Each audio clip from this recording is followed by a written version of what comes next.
Acciones anteriores, en el Salmo 133, dice: mirad cuán bueno es habitar los hermanos juntos y en armonía. Amén. Entonces, damos la bienvenida a nuestro rabino Dan Ben Abraham. Bienvenido. Muchísimas gracias. Gracias. Pueden tomar asiento.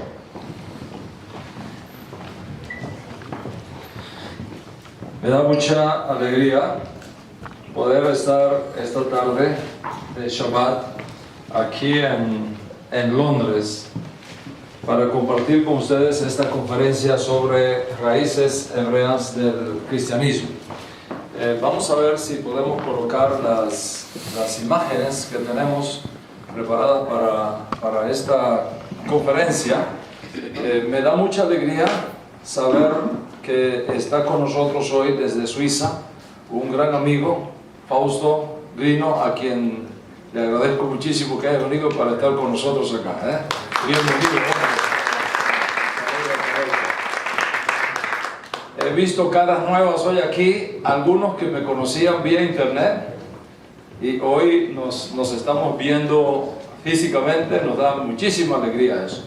Este es el tema que vamos a estar compartiendo con ustedes en esta primera parte de las conferencias de este día. Raíces hebreas del cristianismo. Cuando estamos hablando de raíces hebreas del cristianismo, ¿de qué estamos hablando? Primero que todo, pensemos en el concepto de raíz. ¿Qué cosa es una raíz? Una raíz es para un árbol lo que el fundamento es para un edificio. Una raíz es lo que da identidad a ese árbol. Una raíz es lo que sostiene ese árbol. Una raíz es lo que le permite a ese árbol nutrirse y dar fruto y cumplir así la razón por la cual existen los árboles. O sea, cuando estamos hablando de las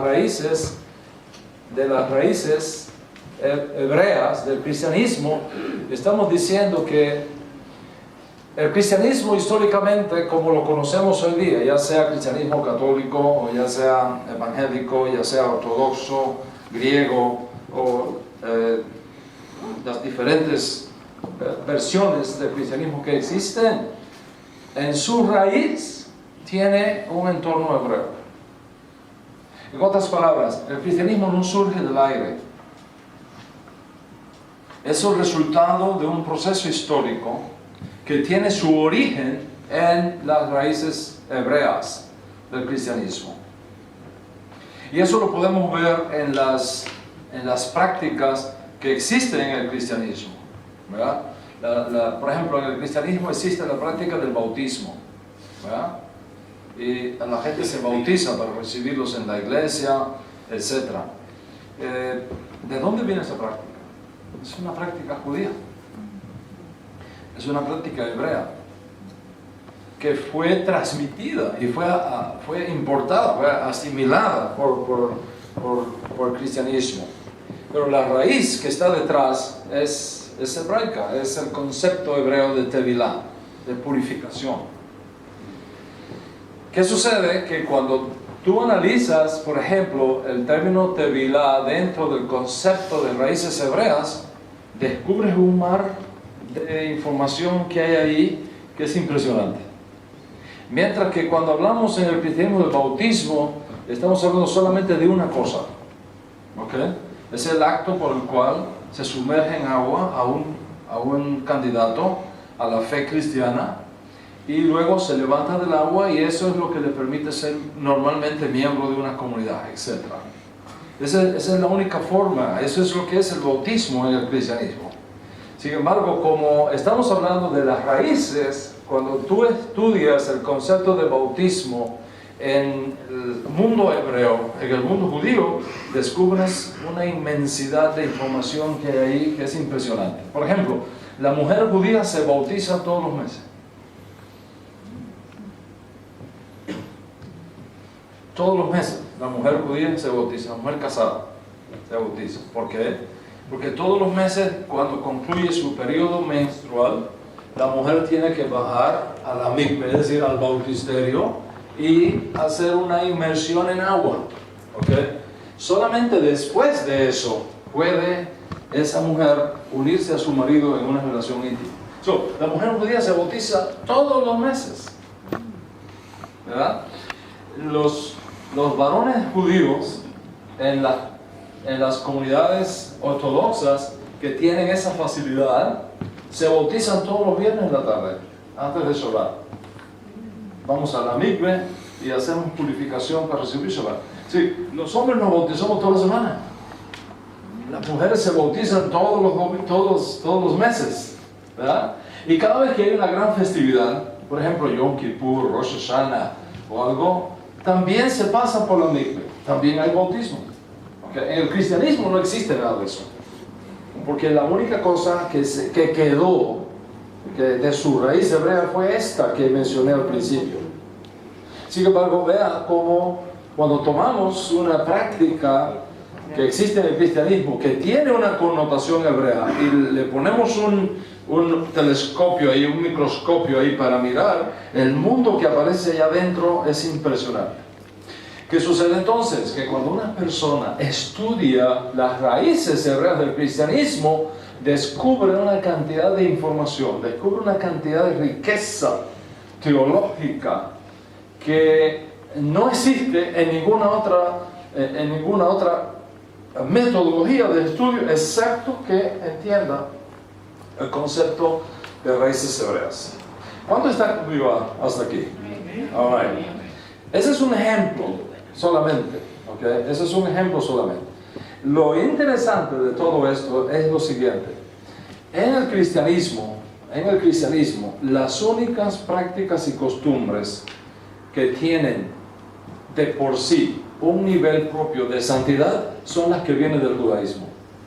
Ninguna práctica cristiana que no venga del judaísmo es kosher. Es pura. Por ejemplo,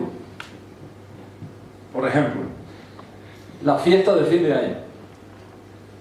La gran fiesta que se hace de fin de año, el 31 de diciembre, eso es una fiesta secular que el cristianismo adoptó. Pero eso no viene de las raíces hebreas. Porque en el judaísmo el año no tiene nada que ver con el 31 de diciembre. ¿Verdad? Observa entonces que cuando en el cristianismo se practica algo que no está conectado con las raíces hebreas, es secular, no tiene nivel de santidad propio, no está conectado para nada con algo que incrementa la fe del creyente. Solamente aquellas cosas que tienen conexión con sus raíces hebreas tienen sentido. De ahí la importancia de conocer las raíces hebreas del cristianismo. Vamos a mirar en el caso del Nuevo Testamento. ¿Qué cosa es el Nuevo Testamento? El Nuevo Testamento es una colección de escritos judíos. Todos los que escribieron originalmente el Nuevo Testamento eran judíos. Claro, en el proceso de escritura de esa colección de libros que llamamos el Nuevo Testamento, eventualmente intervinieron los judíos con la raíz. ¿Okay? Los documentos originarios tienen una matriz judía. Originalmente, todo lo que nosotros tenemos en el Nuevo Testamento fue enseñado en hebreo. Por lo tanto, la mentalidad que está dentro de esa colección de escritos judíos es semita, no helenista. ¿Qué información y deducción teológica podemos sacar de este hecho histórico que está mostrado aquí en la pizarra para ustedes? Es impresionante lo que eso significa. ¿Por qué? Por lo siguiente. ¿Quién es el personaje principal del Nuevo Testamento? ¿Quién piensas tú que es el personaje principal del Nuevo Testamento? ¿Será el apóstol Pablo? ¿Será el apóstol Pedro? ¿Será el apóstol Juan? ¿Será Jacob? ¿Ben Yosef? ¿Verdad que no? El personaje principal del Nuevo Testamento, ¿quién es? Jesús de Nazaret, Yeshua el Mesías. Ese es el personaje principal del Nuevo Testamento. ¿Están de acuerdo conmigo en eso? ¿Verdad que sí? Entonces, si Yeshua, que es el nombre hebreo de Jesús, ¿verdad? Si Yeshua enseñó en la sinagoga judía, ¿en qué lengua piensa usted que lo hizo? ¿En colombiano? ¿Verdad? ¿En qué idioma lo haría? ¿En latín? ¿Dentro de Israel? ¿En una sinagoga? ¿O en el templo de Jerusalén? ¿En el atrio del templo de Jerusalén, donde él daba sus clases de Torah? ¿O en las casas judías del primer siglo, donde él hablaba con la gente? ¿En qué lengua piensa usted que el personaje principal del Nuevo Testamento comunicó su mensaje de redención y de esperanza para Israel? En la lengua vernácula del pueblo judío de aquella época. Independientemente de si en aquella época se hablaba arameo, o se hablaba griego, o se hablaba latín, porque era un mundo muy cosmopolita el de aquella época, en la sinagoga, en las casas judías, en el templo de Jerusalén, la lengua que se hablaba era el hebreo. Entonces, si Yeshua, que es el personaje más importante del Nuevo Testamento, habló en hebreo, la mentalidad que está detrás de sus enseñanzas es semita, no helenista. Y esto es sumamente importante para entender el pensamiento de una persona, saber qué lengua usó una persona cuando quiso hablar y comunicar su mensaje. Por ejemplo, aquí hay una declaración. Jesús era un niño cristiano que iba a la iglesia todos los domingos. Eso lo saqué de una revista de escuela dominical para los niños. ¿Okay? Jesús era un niño cristiano que iba a la iglesia todos los domingos. All right. ¿Cuántos errores históricos tenemos aquí? Todos. 4. Observa eso. ¿Okay? Mira, primero no es Jesús. No, ni es Es Yeshua. Eso es lo primero. No es Jesús, es Yeshua. Segundo, no era un niño cristiano, era un niño judío. Tercero, no iba a la iglesia, iba a la sinagoga. Y cuarto, no iba los domingos, era el sábado. ¿Lo puedes ver? Entonces, ¿qué pasa? Cuando esto se enseña en el mundo cristiano, la gente crece, las nuevas generaciones, los niños crecen pensando que Jesús no tiene nada que ver con el judaísmo, que Jesús no era judío, era cristiano, ¿verdad? Que la iglesia existía, que Yeshua iba a la iglesia, Jesús iba a la iglesia, y los domingos. Todo eso históricamente, todo eso es falso. Todo eso es falso. O sea, cuando estamos hablando de las raíces hebreas del cristianismo, estamos hablando de un proceso por el cual reconstruimos todos estos errores históricos para ir a la raíz. Porque es ahí, en esa raíz, donde todo empieza a tener sentido. Es ahí, en esa raíz, donde tú te puedes encontrar la rica savia que nutre todo ese árbol que constituye incluso nuestras propias vidas y nuestra propia fe. ¿Cuánto está conmigo hasta acá? Vamos a mirar esta pregunta. ¿Cuál piensa usted que fue la pregunta que se hicieron los apóstoles en el primer siglo? Estamos en el siglo XXI, pero esta pregunta se hizo en el primer siglo, hace 2000 años atrás. ¿Cuál piensa usted que fue la pregunta que se hicieron los apóstoles en el primer siglo? ¿Qué vamos a hacer con los judíos que han creído o qué vamos a hacer con los gentiles que han creído? ¿Qué piensan?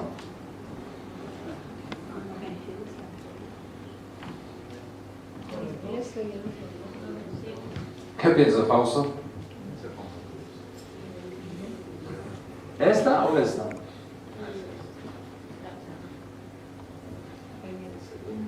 La segunda. La pregunta que se hicieron los apóstoles en el primer siglo no fue esa. ¿Qué vamos a hacer con los judíos que han caído? Es una pregunta que no tiene sentido en el judaísmo. ¿Por qué? Porque todos eran judíos. Todos eran judíos, todos creían en el mismo Dios, en el mismo Moisés, en la misma revelación, tenían la misma Biblia, tenían las mismas prácticas, tenían las mismas costumbres. Judío es judío. El problema viene cuando no judíos aceptan el mensaje judío. ¿Lo ves?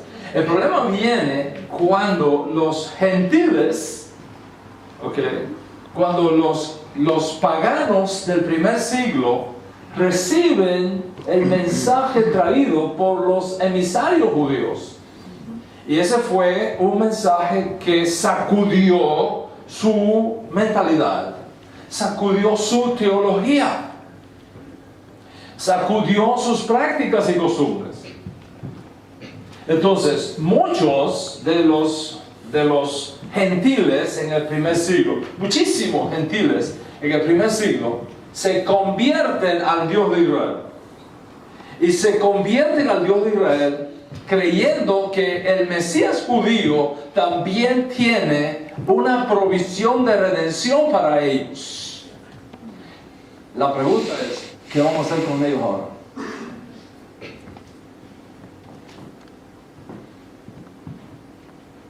¿Qué vamos a hacer con ellos? Mira, cuando un judío reconoce que Jesús es Mashiach, no tiene que cambiarse de Dios.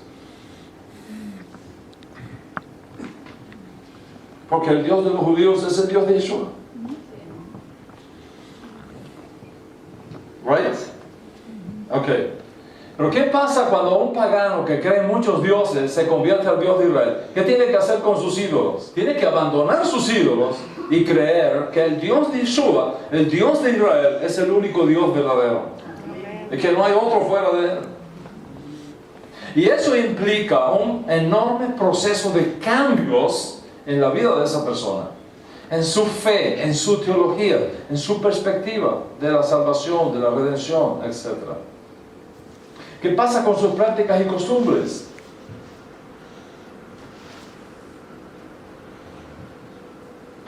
Él va aprendiendo que todo aquello que él creía y practicaba, que no está en línea con la nueva revelación que está recibiendo, tiene que ponerlo a un lado. Y si antes le pegaba a su mujer si no le cocinaba bien, como era la práctica pagana, ahora no le puedes pegar más a la mujer. Tiene que dejar esa práctica pagana. ¿Usted cree que esa práctica se ha quedado mucho lejos atrás o todavía anda por ahí dando vueltas? Hay hombres que viven abusando emocionalmente, psicológicamente, espiritualmente y físicamente de sus esposas, todavía, en este tiempo. Cuando esa persona se convierte al Dios de Israel, tiene que dejar esa práctica atrás. Y eso implica un desafío, un tremendo desafío para esa persona. Entonces, cuando los gentiles que tenían prácticas paganas, que adoraban ídolos, que tenían conceptos totalmente equivocados, se convierten al Dios de Israel, los apóstoles del primer siglo se preguntaron, ¿qué vamos a hacer con ellos? ¿Qué vamos a hacer con ellos ahora? Esta pregunta significa, ¿lo vamos a recibir como parte de la comunidad judía o no?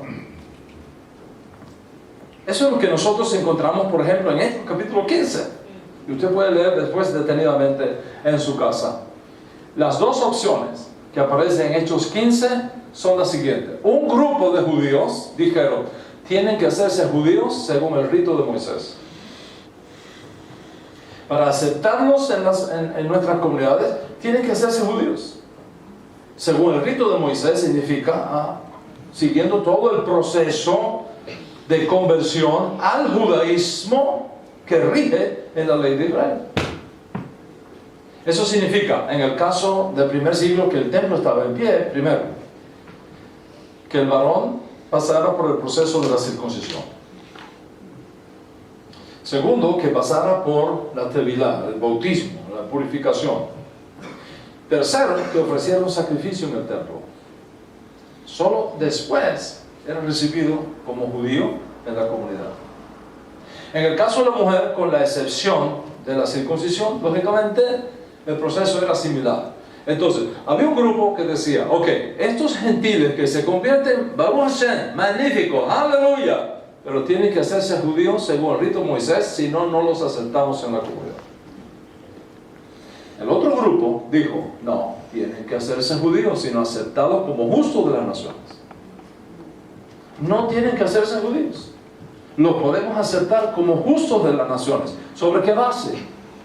¿Sobre qué base un grupo de apóstoles, entre los cuales estaba nada menos que el apóstol Pedro, el apóstol Pablo, Jacob, el hermano de Yeshua, estaban defendiendo esta posición? ¿Por qué vamos a poner sobre los gentiles que han creído un peso que no pueden llevar? ¿Lo ven?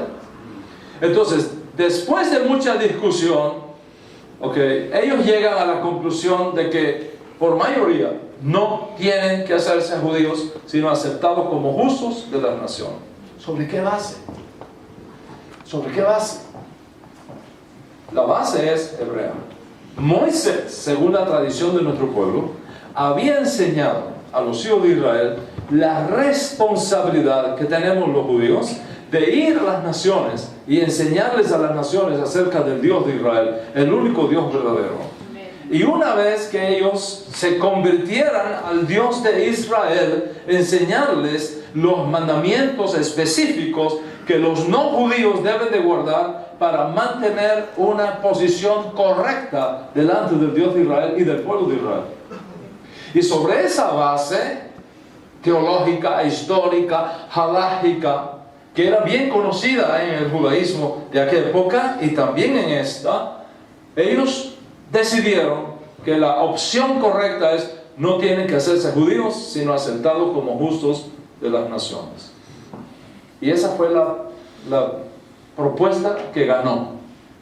Se hizo un documento, se envió a todas las comunidades y quedó establecido como halajá le Mashiach mi Jerusalén, como una ley de Mashiach de Jerusalén, que los gentiles que se convierten al Dios de Israel no tienen que hacerse judíos, sino que pueden ser aceptados en nuestras comunidades como justos de las naciones. En la Escritura, esta expresión justo de las naciones es muy, muy, muy importante. Cada vez que usted lee en el Nuevo Testamento la frase un justo, un justo está hablando de un gentil que abandonó la idolatría, se convierte al Dios de Israel y guarda los mandamientos que están establecidos en el judaísmo para los no judíos. Por ejemplo, Hechos capítulo 10. Cuando nosotros vamos a Hechos capítulo 10 y leemos que Cornelio era un varón justo, ¿qué quiere decir eso? ¿Qué era? Un converso, era un justo de las naciones, era un idólatra, un pagano que se convirtió al Dios de Israel, pero no se hizo judío, era un justo de las naciones. El hecho de que les está prohibido a un judío judaizar. En otras palabras, los creyentes de origen no judío no están obligados a guardar la ley de Moisés dada al pueblo de Israel, al pueblo hebreo, ni vivir como judíos. No están obligados. Pues si nosotros obligamos a un creyente de origen no judío a guardar la ley de Moisés como si fuera judío, lo estamos judaizando. Y eso está prohibido por la Torá. Eso es muy importante, este concepto. Los creyentes de origen judío pueden vivir entre los judíos y en las comunidades judías respetando los 7 mandamientos universales y todas las derivaciones éticas y festivas del judaísmo. Y aquí están los 7 mandamientos que Moshe Rabenu Moisés enseñó a los judíos que debían darse a las naciones gentiles para que una persona sea considerada justo de las naciones.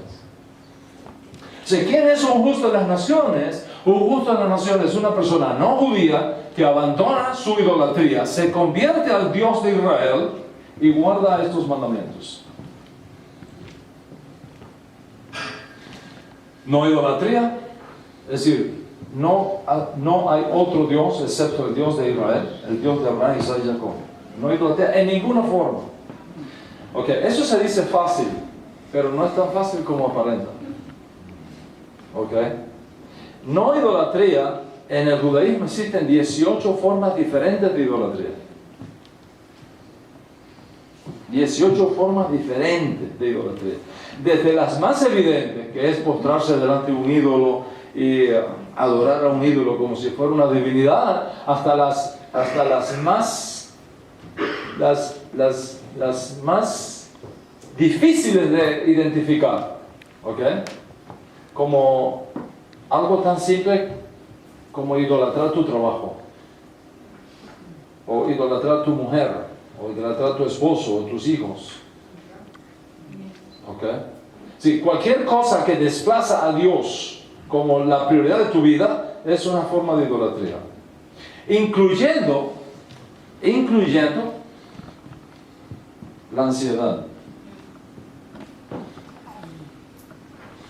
La ansiedad es una forma de idolatría. Uno tiene que huir de la ansiedad. Porque la ansiedad es una manera de idolatría. ¿Por qué? Porque cuando uno cae en un proceso de depresión o de ansiedad, uno quita a Dios del escenario. Y esa es la razón por la que caemos en ese juego. No creemos que Dios tiene control de la situación que yo estoy pasando. No creemos que Dios tiene control de lo que me está sucediendo. Y como desplazamos a Dios y enfrentamos con nuestra propia fuerza el problema, muchas veces los problemas son más fuertes que tú. Y cuando tu mundo, escuchen esto, es muy importante, cuando tu mundo exterior es más grande que tu mundo interior, colapsas.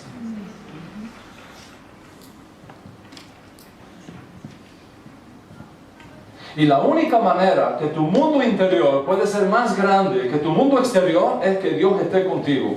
Porque si tú estás con Dios, tú y Dios son mayoría. No estamos hablando de idolatría, no estamos hablando de cualquier cosa. Ese es el primero, no idolatría. Claro, eso se dice fácil, pero hay que enseñarle a esa persona qué cosa es idolatría, para que se aleje de eso tanto como pueda. ¿Están conmigo hasta acá? Segundo, no blasfemia. Respeto por la persona de Dios. Respeto por el nombre de Dios. Respeto por la naturaleza de Dios. No atribuir a ninguna criatura el estatus de Dios. No atribuirle a ninguna fuerza el estatus de Dios, pero respeto por Dios. Por su nombre, por su dignidad, por sus atributos. Y eso hay que enseñarlo a la gente. No asesinato, respeto por la vida humana.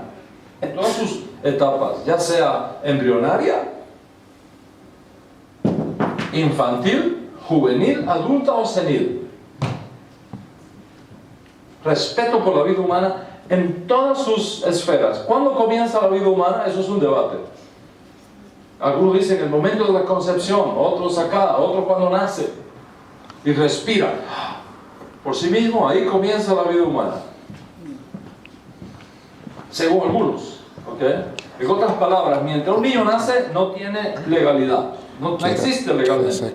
Tiene que nacer para que exista legalmente. Esa es otra posición. ¿Okay? Desde el punto de vista de la teología judía, desde el momento que el corazón nace así, ahí hay una vida humana. Y esa vida humana merece respeto, aunque sea microscópica y aunque no se pueda defender a sí misma. Es interesante que en hebreo la palabra vida, hay, tiene un valor gemátrico de 18. ¿Ok? De 18. Es la G y la Yo. Son 8 y 10, son 18. Y es exactamente a los 18 días de la concepción que el corazón hace así. Eso hay que enseñarlo. No asesinato en ninguna forma. ¿Okay? Ahora, ¿qué cosa es asesinar? Eso hay que enseñarlo. Porque cuando tú destruyes moralmente a una persona, tú le estás asesinando. Entonces, estas implicaciones son enormes. No inmoralidad sexual. Ahí hay. Pare usted de contar la cantidad de cosas que son consideradas inmoralidad sexual.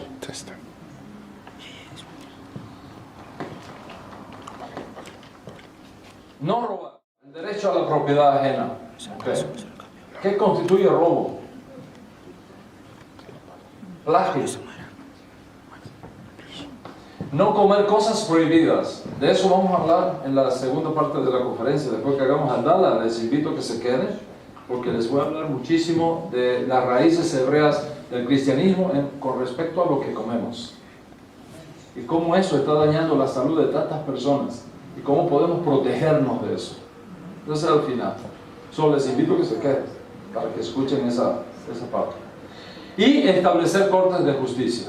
Es decir, Dios exige que cada país y cada nación tenga un sistema jurídico que facilite la paz y la justicia social. ¿Okay? Esos son los 7 mandamientos. Entonces, volviendo atrás un poquito, los creyentes de origen judío pueden vivir entre los judíos y en las comunidades judías respetando los 7 mandamientos universales y todas las derivaciones éticas y festivas del judaísmo. Y ahí están las 7. Eso rige hoy día incluso en el Estado de Israel. Una persona puede irse a vivir a Israel sin ser judía y pedir la residencia en Israel si demuestra que guarda estos mandamientos. Eso es exactamente ¿okay? Lo que decidieron este grupo en Hechos 15. No tienen que hacerse judíos, sino aceptados como justos de las naciones, entendiendo que un justo de las naciones es el que renuncia a su idolatría, guarda estos mandamientos, pueden ser recibidos en la comunidad judía. ¿Están conmigo acá? Ok, entonces, para ver un poquito las raíces hebreas del cristianismo y para entender cómo es prácticamente imposible comprender el Nuevo Testamento sin tener en cuenta las raíces semitas del Nuevo Testamento, les voy a dar algunos ejemplos, ¿okay? Que pueden despertar su curiosidad teológica para investigar más sobre esto posteriormente. Ok, ¿qué tenemos acá? En una ocasión se le acerca un judío a Yeshua y le dice: Maestro, te seguiré donde quiera que vayas. Y Yeshua le responde diciendo: deja que los muertos entierren a sus muertos y tú ven y sígueme. ¿Recuerdan ese texto, verdad? Ok, recuerdan ese texto. Ok. ¿No le parece un poco dura esa palabra?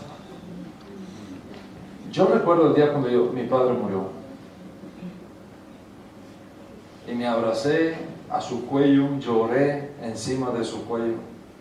Y que en ese momento de dolor, cuando el alma está partida y atravesada por una espada, la persona que más tú amas, tu maestro de Torah, tu amigo, te diga: oye, deja que los muertos entierren a ese muerto y tú ven y sígueme. Y es mi padre. No es fácil procesar eso. Y cualquiera lee esas palabras de Yeshua. Deja que cuando el hombre dice: oye, te seguiré, pero deja primero que vaya a entierrar a mi padre. Y oye a Yeshua decirle: deja que los muertos entierren a su muerto. Y dice: espérate, ¿dónde está la sensibilidad de este hombre? Cuando tú analizas ese texto y ese diálogo de Yeshua en su entorno judío, que es la raíz hebrea que está detrás de eso, una nueva luz viene y un nuevo entendimiento viene, y una nueva comprensión viene de lo que realmente Jesús estaba diciendo. Para conocer eso tenemos que entender cómo son las leyes de duelo en el judaísmo. Si tú no entiendes esto, no entiendes el contexto en el cual Jesús está hablando. Jesús no está hablando en una sociedad hispana del siglo XXI.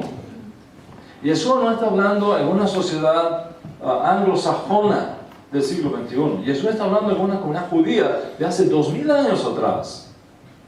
Y solamente cuando entendemos qué era lo que se creía y cómo era que se practicaban las cosas en aquella época, entonces sus palabras tienen sentido para nosotros. Les voy a dar un ejemplo del siglo XXI. ¿Ok? El siglo XXI. Voy a hablar un lenguaje coloquial típico de algunos de los países de nuestra América Latina. All right? Oye, Nahue, ¿supiste qué pasó en la dicha? El tipo cogió una lágrima de San Pedro, se le envió por los socairos y el tipo tenía el techo malo. Apapáchate y dile al Nahue que no sea tan pichirre y deje ir los pavos a la casa. Did you translate for me, please?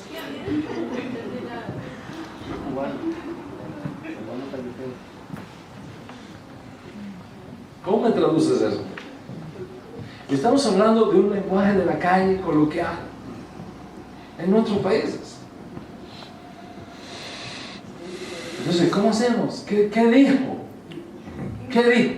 Si eso sucede y nos cuesta trabajo entender qué dijo en una expresión coloquial del siglo XXI, imagínate entender palabras de hace 2000 años atrás. Cuando las palabras cambian de significado, de tiempo en tiempo, de cultura en cultura. ¿Ok? Lo vemos incluso en el inglés. Si yo digo en Estados Unidos, I am mad about my flat, eso significa una cosa allá y otra cosa acá. Acá puede significar, acá en UK, puede significar, me embarqué con la compra de este apartamento. En Estados Unidos significa, se me ponchó la llanta del carro y tengo que llamar a la AAA. Sí, son dos mundos completamente distintos y estamos hablando del mismo inglés. Y si eso pasa en nuestras culturas del siglo XXI, ¿cómo pretender entender el mundo de Yeshua de hace 2000 años ignorando las raíces hebreas que formó parte del entorno natural de sus enseñanzas, que no son cualquier enseñanza, que son las enseñanzas más importantes de la persona más importante de esa colección de libros que llamamos el Nuevo Testamento. Entonces, para comprender estas palabras del Ribí, tenemos que entender, oiga, en el judaísmo, ¿cómo eran las leyes del duelo? Voy a ser un poco breve acá para que entendamos. Cuando muere un familiar en el judaísmo, familiar directo en el judaísmo no es un primo, ¿ok? No es un tío. Un tío, un primo, no es un familiar directo. Familiar directo es tu mamá, tu papá, tu hermano, tu hermana, tu esposo, tu esposa, tu abuelo o tu abuela. Esos son los familiares directos, ¿ok? Cuando muere un familiar directo, en este caso un familiar directo porque es su papá, ¿right? La persona tiene que guardar un año de duelo. Un año de duelo. Ese año de duelo se divide en 3 fases. La primera fase son los primeros 7 días. A partir del momento del entierro. Esos 7 días de duelo se llaman los días de Shiva. De hecho, hay una película muy interesante que se hizo en México, y bien bonita para verla en familia y entre amigos, ¿verdad? Y yo se la recomiendo. Busquen así, Shiva en México, creo que se llama así la película. Shiva en México. Para que se ríen un poco también, ¿ok? Creo que está en YouTube. ¿Okay? Creo que está en YouTube. Ahora todo está en YouTube. A partir del momento que se entierra, normalmente en el judaísmo se entierra el mismo día que uno muere. Por ejemplo, en mi testamento está escrito que el mismo día que yo muera, el mismo día me deben de enterrar. Excepto que sea el Shabbat o Yom Tov.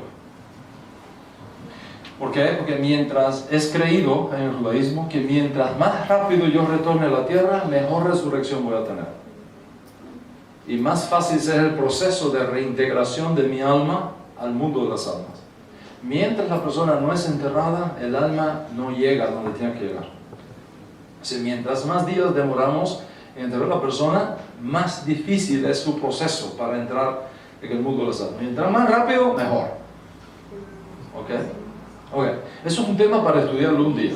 ¿Okay? ¿Qué pasa con el alma después que se muere? ¿Por qué? Porque en el cristianismo se enseña que el hombre es espíritu, alma y cuerpo. Es una frase de Rav Shaul, right? Pero Rav Shaul está hablando ahí en la parte por el todo, porque el alma tiene 7 componentes. El alma tiene 7 componentes. O sea, ¿cuál es el componente que sobrevive y cuáles son los componentes que no sobreviven? Eso es un tema para estudiar. Anyway, el punto acá está en que estas leyes de duelo que duran un año se dividen en 3 periodos. El primer periodo es a los 7 días. Los primeros 7 días después del entierro no se puede salir de la casa.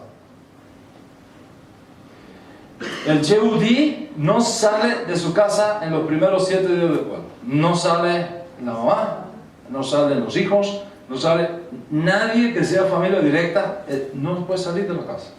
Son 7 días de llorar al muerto para drenar toda esa energía. La idea de que los hombres no lloramos no existe en el judaísmo. Los hombres lloramos y tenemos necesidad de llorar, de drenar. Eso de aguantar como si fuéramos superhéroes, Superman, no existe. We are human beings. And we cry. Entonces, esos primeros 7 días no se sale de la casa. Es más, toda la familia, los amigos de la comunidad traen la comida a la casa. Es parte del trabajo de la comunidad. Cuando hay una muerte de este tipo, asegurarse que todas las comidas que se comen en casa del duelo sean traídos por los amigos y los miembros de la comunidad. O sea, no se sale de la casa los primeros 7 días. Después de los 7 días se entra en un segundo periodo que dura 30 días, que ya es más ligero, ¿ok? Ya se puede salir de la casa, ya se puede ir al mercado, ya se reincorpora la persona al trabajo, etc. Y ese periodo termina al año. Se termina el año, se concluye el duelo y ya la persona es totalmente incorporada al mundo otra vez. La vida tiene que seguir, ¿ok? Tenemos que aprender a vivir con el dolor, pero la vida tiene que seguir adelante. ¿Están conmigo hasta acá? ¿Qué significa esto cuando tú conoces las leyes del duelo? Si este hombre se encontró con Yeshua en el camino y le dice, maestro, te voy a seguir donde quiera que vaya, ¿qué ya había pasado? Los 7 días habían pasado, porque de lo contrario no se hubiera encontrado nunca con Yeshua en el camino, tendría que estar en su casa todavía. Si él se encuentra en el camino fuera de su casa a Yeshua, quiere decir que ya pasaron los 7 días de duelo, quiere decir que ya su papá había sido enterrado hacía 7 días. ¿Estás conmigo hasta acá? Ahora, Yeshua dice, deja que los muertos entierren a sus muertos. Si ya el muerto estaba enterrado desde hacía 7 días, mínimo, ¿cómo entonces Yeshua dice, deja que los muertos entierren a sus muertos? Como si no hubiera sido enterrado todavía. Aquí hay 2 posibilidades. O el hombre violó las leyes de Shiva, o hay otra cosa ahí que nosotros no sabemos. Y eso es exactamente lo que sucede. De ahí que conocer las raíces hebreas de tu fe te permite entrar en un mundo espectacular donde las palabras del personaje más importante del Nuevo Testamento cobran vida y sentido para ti. ¿Qué sucedía en este caso? Que en el judaísmo existe el segundo entierro. Es decir, al año de la persona haber muerto, se exhuman los restos, se colocan en un nicho pequeño, se llevan a un lugar lo más cercano posible a la muralla de Jerusalén, ¿ok? Y entonces se lee el testamento y se reparte la herencia.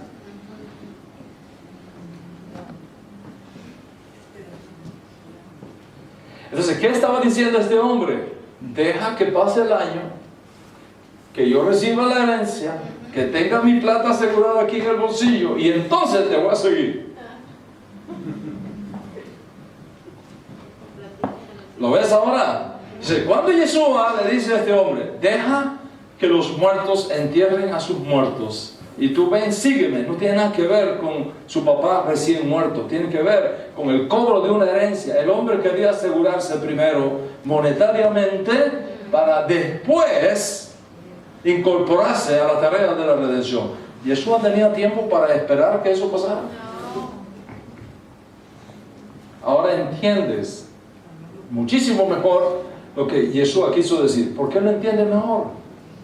Porque encontraste la raíz. Te conecté con la raíz. Y al conectarte con la raíz, el texto cobra vida delante de tus ojos. ¿Están conmigo hasta aquí? ¿Nos vamos entendiendo? Mira este caso. Si tu ojo es bueno, todo tu cuerpo está lleno de luz. Si tu ojo es malo, todo tu cuerpo está lleno de tinieblas. Entonces la pregunta es, ¿qué es el ojo bueno y qué es el ojo malo?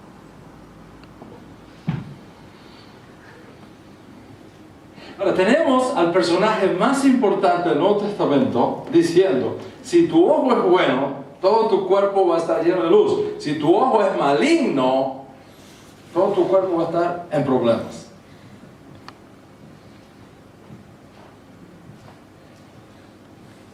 ¿Qué fue el contexto que había aquí? ¿En qué contexto hebreo, judío del primer siglo, Yeshua dijo eso que su gente lo entendió perfectamente? ¿Cómo nosotros entendemos esas palabras 2000 años después? Pues no han visto que venden hasta azabache para cuidar a los niños del mal de ojo y todas esas cosas. Mucho de eso viene de ahí. De que hay gente que tiene una fuerza negativa en el ojo y cuando te ve te puede dañar, etcétera. ¿Right? Eso fue lo que estaba en la mente de Yeshua cuando habló del ojo bueno y del ojo malo, del Ayin Hara y del Ayin Hatov en hebreo. Les voy a explicar el contexto. ¿Okay? Miren acá en la pizarra, por favor. ¿Recuerdan las pesas antiguas que se usaban para pesar los alimentos en las tiendas? En las bodeguitas de nuestros pueblos. ¿Recuerdan que hay una de ellas que se llamaba romana? Sí, todavía se llama la romana. ¿De dónde viene la romana? Del Imperio Romano, de la balanza que se usaba en aquella época. ¿Okay? Es muy simple, ¿okay? Es muy simple. Tenemos aquí un punto, ¿verdad? Tenemos aquí una báscula y dos platitos. Muy simple. Entonces, si yo pongo aquí una pesa de aquí es libra o kilogramos, libra, ¿no? Libra. Ok, si pongo aquí una libra, ¿verdad? Un metal que pesa una libra, ¿qué pasa con la balanza? Se cae. ¿Cierto? Porque aquí tengo una libra. Porque acá está el peso. ¿Verdad? ¿Y qué pasa con esta flecha? Este básculo que está aquí en el centro se pone acá. Entonces yo empiezo a poner trigo acá o cualquier alimento. ¿Y qué va pasando con esta flechita? Se va corriendo. Cuando llega aquí y se pone en perfecto balance, ¿qué significa? Que aquí tengo una libra del producto que coloqué acá. ¿Correcto? Si le pongo más acá y la pesa se mueve hacia arriba, ¿okay? O se mueve hacia abajo, significa que aquí hay menos o hay más. Pero cuando está en balance, significa que aquí hay una libra del producto que yo fui a buscar. ¿Dónde se refleja el peso exacto? Aquí en el centro. Right? Entonces, cuando una persona iba al mercado a comprar, le hacían esto y el vendedor miraba. No sé si me puedes captar ahí. Échale un poquito más. Dale, ya llegó, ya. ¿A dónde tenía que enfocarse? ¿A dónde tenía que poner el ojo? Aquí, right? Había, yo sé que ya no existen, pero en aquella época había comerciantes ladrones. Ya no existen. Ya no existen. Entonces, ¿qué pasa? ¿Qué pasaba? Que la flechita estaba por aquí. Y él decía, ya está bien. Y le iba robando onzas a la gente. Y eso se iba arreglando. Entonces, a esos comerciantes que no miraban bien, porque le robaban a la gente, le decían ojo malo. Entonces, miraba, ojo malo. Pero había otros comerciantes, como gracias a Dios todavía los tenemos, que eran gente honesta y transparente. Y no solamente cuando estaban acá, sino cuando estaban bien pasaditas. Es decir, que aquí había más que lo que de este peso decía, ok, ahora se las das. Y a ellos le decían ojo bueno. Entonces, cuando una mamá mandaba a su hijo al mercado a comprar trigo, dice, hijo, tráeme 3 libras de trigo, cuidado con el ojo malo. ¿Qué le estaba diciendo? Que pidas no lo roben, que no lo roban. Que se cuidara de quién? Del ladrón. Y que buscara a quién? Al de ojo bueno. ¿Quién es el ojo bueno? El honesto. El hombre honesto, transparente, De buena fe. generoso, que daba más bien algo más. Right? ¿Qué está diciendo entonces Yeshua? Yeshua está diciendo, oye, si tu ojo es bueno, si tú eres una persona honesta, transparente, generosa, tú vas a estar bien con Dios. Pero si tú eres tramposo y pichirre, tacaño, ¿ok? Las cosas no te van a ir bien. Y Jesús está diciendo otra cosa aquí. No hagas negocio con personas que tienen el ojo malo. Haz negocios con personas que tienen el ojo bueno. ¿Lo entiendes ahora o no lo entiendes? ¿Verdad que sí que lo entienden? ¿Por qué ahora es entendible? ¿Por qué ahora la enseñanza de Yeshua cobra vida y fuerza, Rubén? Porque ya te ubicamos en el contexto hebreo que te da el trasfondo del Nuevo Testamento. Observa entonces cómo, ignorando el mundo hebreo que está detrás del Nuevo Testamento, vamos de una riqueza tremenda, sino que nos exponemos a interpretar mal las palabras de Yeshua, a decir cosas que Él no dijo, a poner cosas, teologías y enseñanzas en los labios de Yeshua que Él no dijo, que Él no enseñó. Que es una interpretación equivocada porque ignora ¿qué cosa? La evidencia del trasfondo hebreo, la realidad de la raíz hebrea del cristianismo. ¿Están conmigo acá? Miren este caso. Hechos 11, 27 al 30. Después ustedes van a tener la oportunidad de leer eso en detalle. Yo voy a sintetizar. Dice que hubo una hambre en toda la tierra, ¿ok? Y los discípulos del rabino Shaul, de Pablo, en el exilio, recogieron una ofrenda para enviarla a los hermanos de Judea, ¿ok? A los hermanos de Judea, los judíos de Judea. ¿Cómo me explicas eso? Si hay hambre en toda la tierra,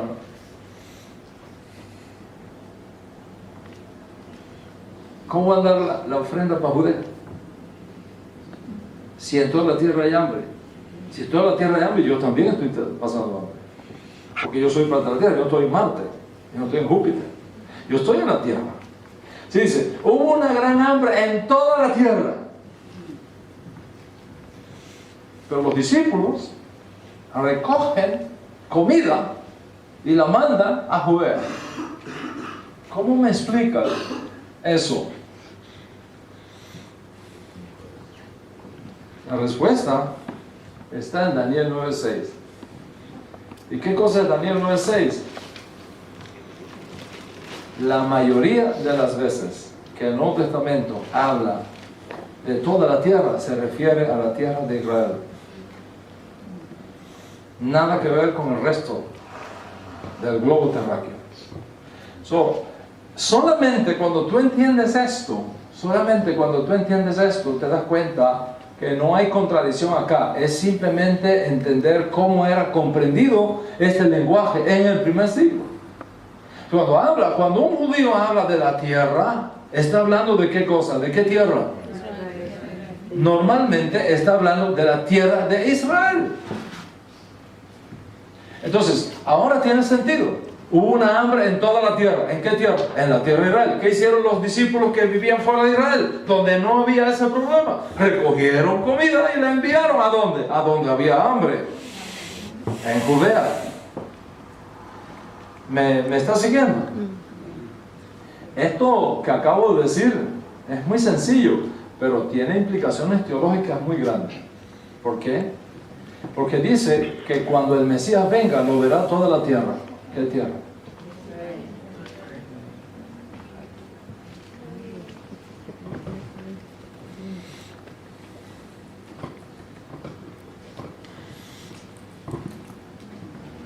Que todo ojo lo verá. Pero si sigues leyendo, dice, y cada tribu de Israel hará lamentación de por sí. Entonces, ¿cuáles son los ojos que lo verán? ¿A dónde va a aparecer el Mashiach cuando venga? El Monte de los Olivos. ¿Y usted cree que de aquí usted puede ver el Monte de los Olivos? ¿Usted cree que usted puede ver un avión aterrizando, un dron aterrizando desde aquí al Monte de los Olivos con tus ojos? Observa las implicaciones que esto tiene. Un día les voy a hablar de eso, ¿ok? Porque la noticia de la llegada de Mashiach no va a llegar porque tú lo veas aquí en Londres. Va a llegar por las noticias. En Israel van a decir, apareció Mashiach.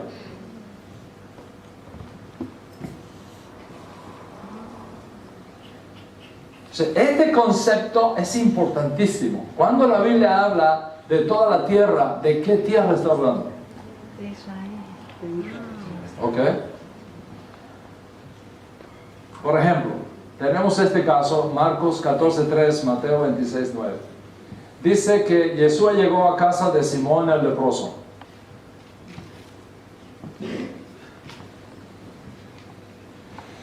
Pregunta, ¿cómo Jesús puede llegar a casa de un leproso si los leprosos no pueden estar en las casas?